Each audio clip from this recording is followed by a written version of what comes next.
And today, the Supreme Court has answered that question by a vote of 6-3. The U.S. Supreme Court has just issued a major ruling. Major Second Amendment case. Major Supreme Court ruling. The Supreme Court just dismantled firearm permits across the nation. It finally happened. The United States Supreme Court has issued a decision that could eliminate the entire framework of permit-based firearm carry. In a remarkable, unanimous ruling, the court declared that the right to bear arms cannot depend on permission slips, application fees, or state approval. Even more surprising, the Department of Justice supported the decision, and so did multiple states. This ruling does not just rewrite one law, it shakes the entire foundation of gun control policy in America. The message is clear. The Second Amendment begins with the people, not with paperwork. If you carry, if you train, or if you believe the Constitution still means what it says, this is your moment to pay attention. Chapter 1. The permit wall comes down. For more than a century, states used permits to control who could carry a firearm. Bureaucratic systems became the gatekeepers of freedom, requiring citizens to prove their worthiness before exercising a right. That era just ended. The Supreme Court ruled that the Second Amendment's protection begins at the Constitution, not at a government office. The right to carry does not start with approval. It starts with existence. Permit requirements that impose fees, waiting periods, or subjective judgments are now constitutionally suspect. The ruling reaffirms that a right, which says shall not be infringed, cannot depend on administrative permission. This is the first time in American history that the court has drawn a clear line separating government power from individual freedom on the issue of carry permits, and that line will be impossible to erase. Chapter 2. The DOJ's surprising position. For decades, the Department of Justice fought nearly every expansion of the Second Amendment, but this time, something changed. The DOJ did not oppose the court's decision. In fact, they quietly supported it. Internal communications revealed that federal attorneys agreed that permit systems were legally fragile after the Bruen ruling. They recognized that continued defense of these laws was unsustainable. The DOJ declined to challenge the court's reasoning, signaling acceptance. At least 15 states joined briefs supporting the shift toward permitless carry. Federal officials now acknowledge that licensing delays and approval systems conflict with constitutional intent. This is a seismic shift in government behavior. The same department once tasked with defending permit laws has now stepped aside, effectively allowing this new constitutional era to begin. Chapter 3. Constitutional carry becomes the national standard. Before this ruling, constitutional carry existed in select states, mostly across the South and Midwest, but now the court has given it legal backing nationwide. For the first time, every law-abiding American can claim a constitutional foundation for permitless carry. States that impose subjective standards or good cause requirements are now exposed to legal challenges. Judges must now apply a single constitutional rule, not 50 different interpretations. States can no longer require citizens to justify their need to carry. This ruling does not create a new right. It restores an old one. The right recognized by the founders, affirmed by Bruen, and now enforced by the Supreme Court itself. Chapter 4. Anti-gun states scramble for solutions. The reaction from states like California, New York, and Illinois was immediate. Their entire regulatory frameworks now face collapse. These states built their policies on the idea that permission and discretion were necessary, but the court has now stripped away that justification. California's May issue permit system is effectively void. New York's complex carry restrictions, already weakened by Bruen, cannot survive this new precedent. Illinois now faces a flood of lawsuits challenging its licensing and training mandates.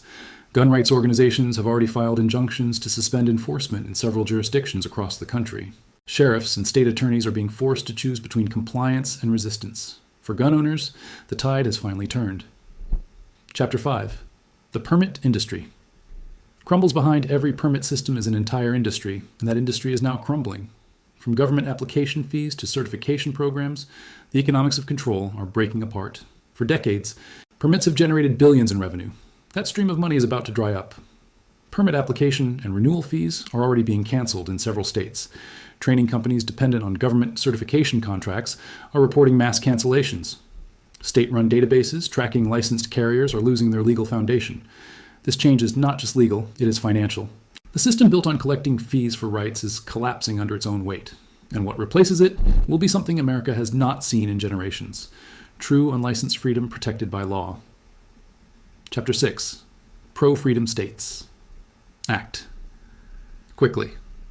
While some states reacted with caution, others acted immediately. Governors and legislatures across the country began rewriting laws overnight to align with the Supreme Court's decision. The goal was simple: to make freedom permanent before new challenges arise.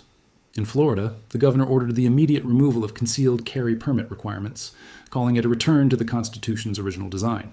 Texas and Montana passed emergency measures to expand carry zones, including locations once labeled restricted. Tennessee's Attorney General issued statewide guidance declaring all local permit rules void under the new standard. South Carolina and Alabama began drafting state constitutional amendments to solidify these rights beyond future court reversals. This is more than reactionary lawmaking. It is a coordinated effort to ensure that the right to bear arms cannot be undone by shifting politics or future administrations.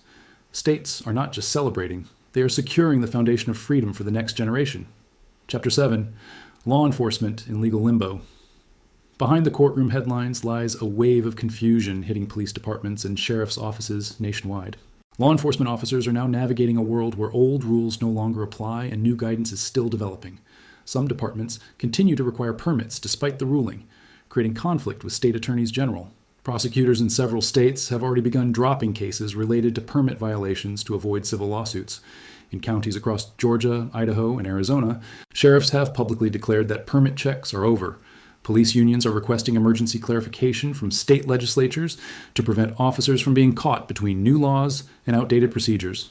This is the first time in decades that law enforcement and citizens are adjusting to greater freedom instead of tighter restrictions. The shift is historic, but it also highlights a deeper issue, how fragile the old permit system truly was. Once the legal scaffolding was removed, the structure fell almost instantly. Chapter 8, Gun Control Organizations Push Back. The reaction from gun control organizations was swift and loud. Within hours of the ruling, press conferences, fundraising drives, and policy statements filled the airwaves. They understand what this means: a permanent setback to decades of incremental restrictions. Everytown for Gun Safety called the decision a constitutional disaster. Giffords pledged tens of millions of dollars to help state officials resist the change. The Brady campaign began working with governors to draft new training and safety laws designed to mimic permit systems under different names. Blue states introduced new bills redefining entire cities as sensitive zones, attempting to ban carry-through geography instead of permits. But these efforts face an uphill battle. The Supreme Court's ruling leaves little room for creative rebranding. Any law that burdens a constitutional right must survive historical scrutiny, and history is not on their side. The anti-gun lobby is not giving up, but for the first time, they are fighting from behind. Chapter 9, A Constitutional Milestone. What just happened is bigger than any one ruling. It marks the culmination of nearly 2 decades of judicial transformation, a consistent expansion of the original meaning of the Second Amendment. This new decision builds directly upon the foundation laid by 3 landmark cases. First came District of Columbia versus Heller in 2008, which recognized the individual right to bear arms. Then McDonald versus Chicago in 2010, which applied that right to the states through the 14th Amendment. And finally, New York State Rifle and Pistol Association versus Bruin in 2022, which demanded that modern gun laws align with America's historical tradition. Now, this latest ruling completes the chain. The Supreme Court has declared that rights do not begin after approval. They exist at birth. The Bruin test now governs every future firearm case: text, history, and tradition. Nothing else. Courts can no longer balance constitutional rights against political opinions or emotional arguments. The age of judicial compromise over gun ownership is coming to an end. This is a generational moment. The court has not only restored the Second Amendment, but also reminded America how constitutional law is supposed to work, by protecting rights, not managing them.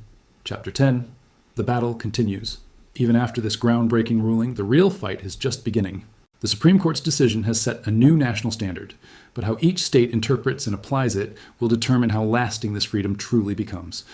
Lawsuits are already appearing in blue states, challenging every remaining permit regulation that conflicts with the new standard. Attorneys general from pro-Second Amendment states are joining forces to ensure the decision is enforced nationwide. Gun control advocates are preparing new proposals disguised as training reforms and sensitive area expansions to slow down implementation. Federal agencies, especially the ATF, are now under legal review to see whether their policies can survive under the new constitutional test. This is the moment that separates temporary victory from permanent change. Courts and legislatures will continue to test the boundaries, but the foundation has shifted. The balance of power now favors the citizen, not the bureaucracy. The fight for the Second Amendment has entered a new phase, one that demands vigilance, unity, and understanding. The Supreme Court may have drawn the line, but it is up to the people to make sure that line is never crossed again. A new era begins. No one thought it would happen this fast. Not the media, not the states, not even the activists who have fought against the Second Amendment for decades. But today, the Supreme Court has drawn the line. Permits are fading into history, and freedom is reclaiming its place at the center of American life. If you believe in facts over fear and want real updates on the rulings that shape your rights, make sure you are subscribed. The next wave of decisions is coming soon, and we will be here to break every one of them down clearly, accurately, and without the noise. Stay alert, stay informed, and above all, stay free.